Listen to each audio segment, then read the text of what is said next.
Ladies and gentlemen, what's up? We got this week's NFL MFAO update. You hear the music, you know what that means. We're going to talk about some fantasy football. I'm going to go over your matchups for this week. First, let's make the place a little bit more football friendly. Let's do a little camera adjustment there. Oh, that's what we're talking about right there. You like that. Anyways, let's get to our first matchup of the week. We're going to look at silver and black. We have silver and black, and that's Cameron Kodabosh's team. We got silver and black right there versus the subpar assholes. That's Max's squad. And that's Peyton Manning hitting golf ball 2 feet, as you can tell. Let's get right to silver and black. Last week, right there, had it in their hands.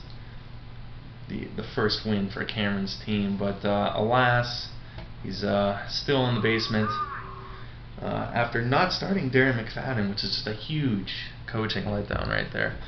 However, still a huge game, very shocking. They were up 70 points before the first quarter even ended of the morning games, which was absurd almost.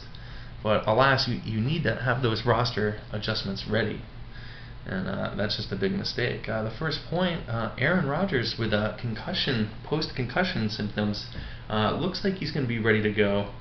And I don't think they'd be starting him because they've been really cracking down on the concussions now, and really making sure players take the time off. So if he's actually starting, it seems like he's good to go. So I'm sure he's going to have a pretty good game. But we'll still leave it a question mark because you never know. He could take the first couple hits. We'll see what happens. One of my segments that I'm going to really enjoy is my LOL notes of the week. And this is for Cam. He's got Matt Forte and the Chicago defense against Seattle Seahawks, who are just a pathetic squad. And I pretty much know nobody on that team except for the jerk head coach from USC. Hey, Nick, what's up? And I think they're just going to destroy Seattle, both of them, the defense and Matt Forte. Node pick number 3 here, the wide receivers are just looking monstrous. I mean, I would pick them up no problem. Andre Johnson, Hakeem Nicks, Anquan Bolden. Bolden, although playing on the Ravens, not known for much of an offense, that they are playing against the Patriots, who aren't really known for much of a defense at this point. As you hear, that they're probably looking to pick up Sean Merriman at some point when they finally release him from the Chargers. So I think those guys are going to be huge, possibly over 40 points in the receiver department. And of course, he's looking for his first win, Cam. And I think this is going to be a good spot for him. We'll see what I think about it later. And of course, the subpar assholes with almost no points last week. I forgot even to really check those matchups between him and the practice squad, Holly, because it didn't really matter. Peyton Manning, of course, decided to throw left-handed for the entire game, which might have been a bad move in retrospect. But again, that was last week. Let's take a look at this week. Brett Favre, of course, tendonitis. May or may not start taking time off. We'll see how that affects the Randy Moss stats.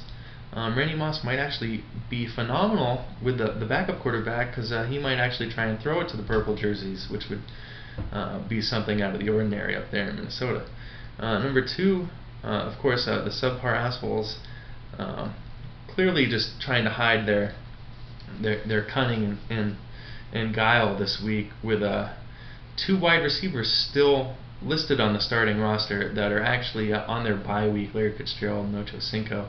I'm sure he's going to fill in something there, but compared to those 2 guys, you're basically putting in bricklayers to catch footballs, which is just not a good spot for him.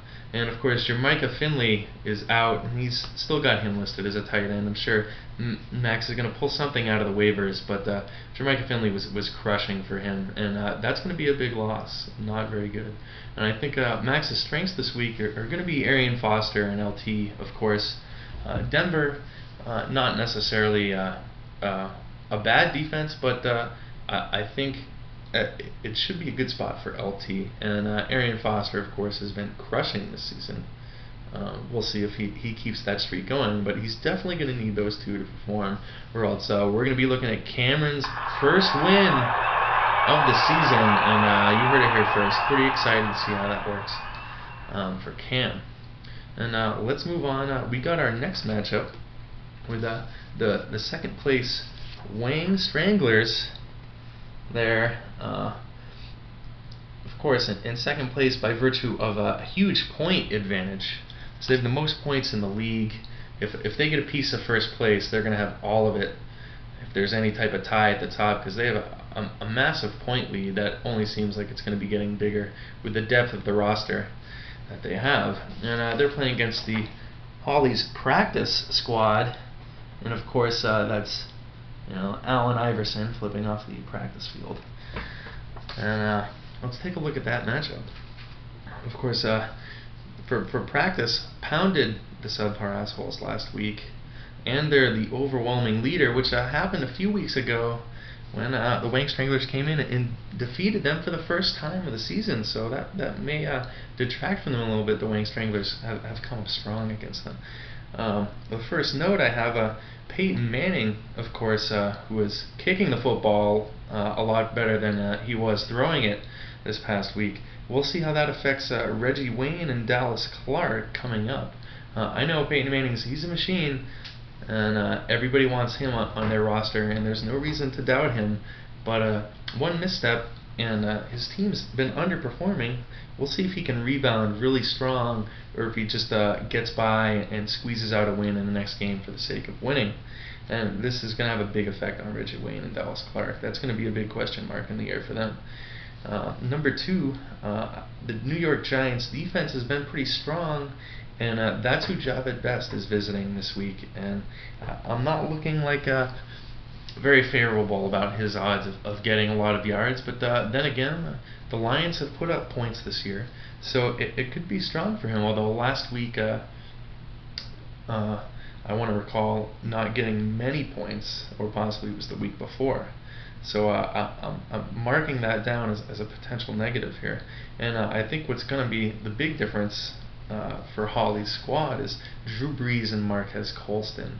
They need to perform huge. Drew Brees has been playing very well. Again, a Saints team, much like the Colts, been underperforming all season. And Marquez Colston in particular just having a poor season, but this might be a spot where they're looking to break out and start getting him the ball. And if they can do that, it's going to be hard to stop the practice team, quite frankly. And let's move on. We have the Wang Stranglers, everybody's favorite Wang Stranglers. Escaped last week by the hair on his chinny chin. Thank you, Adrian Peterson, for that 20-yard reception late in the game. The first point, they're projected 7-point advantage according to the Yahoo Sports, which now again that really doesn't mean anything. Yahoo Yahoo knows nothing. But it goes to show the depth of the roster. They do put up multiple 100+ point games this season with their point lead. So they're going to put up points. And I would have showed you that the projections for the other game, but of course Max with 3 guys on the roster that aren't even playing, so that would just be silly to put that up for them. Number 2, this is the other LOL point over the week. Chris Johnson versus Jacksonville. He's pretty much going to be off to the races all day in that game. Jacksonville, of course, you say, oh, they beat the Colts. Yeah, a guy kicked a massive field goal, and the Colts throw the ball a lot, but Chris Johnson's going to be running all over them. And as well, Phillip Rivers and Antonio Gates are at St. Louis, who are just a step above the basement of the league. Much like Max's team, if he can't beat the Silver and Black this week. No one's stopping Phillip Rivers and Antonio Gates this year, and there's no reason a team like St. Louis has any chance either. So that's looking really huge for the Wang Stranglers. Of course, Jeff Reed, out of nowhere, playing on this roster, starting on this roster again. Of course, after tons of missed field goals last week and previous weeks, but of course those were all 50-plus yarders. And considering the people that the Steelers had to deal with on quarterback, they came out pretty strong actually, 3-1. I think they had Dennis Dixon, Byron Leftwich played at some point, Charlie Batch. I think there was a hot dog vendor holding kicks for Jeff Reed, which may have caused some problems there. And that might be some of the kicking problems there. But Roethlisberger's back, and I know you're saying you don't have Roethlisberger on the Wing Stranglers, but I can do better than that. I have Mike Wallace, the tallest, most catchable person on the Steelers, who finally has a quarterback and a Browns team that the Steelers are just looking to pound after taking a couple tough losses last year. And I'm going to say anytime they take a trip into the red zone, it's going to be Mike Wallace who's going to be touching the ball and spiking it right down on the turf for 6+ points multiple times. And I think that's going to be a huge deal. I don't see too many negative points. Jeff Reed potentially could not get any points at all. But I'm going to go ahead and give that one to the Wing Stranglers. I think they have a great shot there. And that's pretty much all I have left there. And this show is a dead man.